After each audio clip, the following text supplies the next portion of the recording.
The SEC and national securities exchanges have made raising money for small cap public companies quite difficult over the last several years. And when I refer to small cap public companies, I'm talking primarily about companies with less than 75 million in what we call public float. These companies that have less than 75 million in public float are restricted from raising as much money as they would like to by two primary sets of rules, one issued by the SEC and one that is part of the listing standards of national securities exchanges.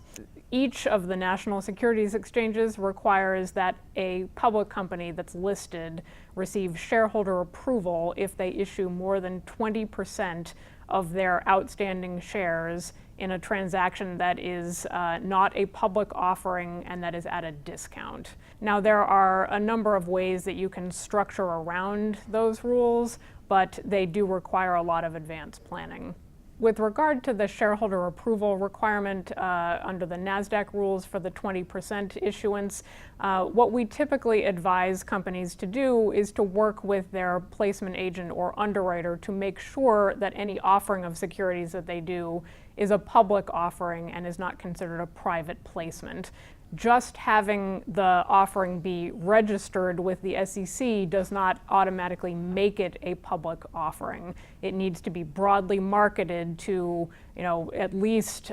several dozen potential investors before an offering will be considered broadly marketed. Investment banks who work in this field know exactly how to achieve that objective by going to the types of customers that will be considered a public offering for this purpose. And so if a bank has done these types of deals many times before with similar issuers, then that's a very important thing to keep in mind. The SEC and NASDAQ and the other exchanges like to say that they wish to be more supportive of small issuers in raising capital, and yet their actions do not bear that out in practice. And I think that they tend to express a desire to make it easier for these companies to achieve their financing objectives, but the rulemaking that we've seen has not borne that out. And in addition, the comment process that the SEC tends to bring to bear on the smaller companies is also, I think, disproportionately burdensome on the smaller companies to an extent that it really is quite challenging for these companies to get the money that they need. So advice to a small cap company that's embarking on a financing: certainly take a close look at your public float. It's important to understand exactly the makeup of your shareholder base and to look at the trading practices of your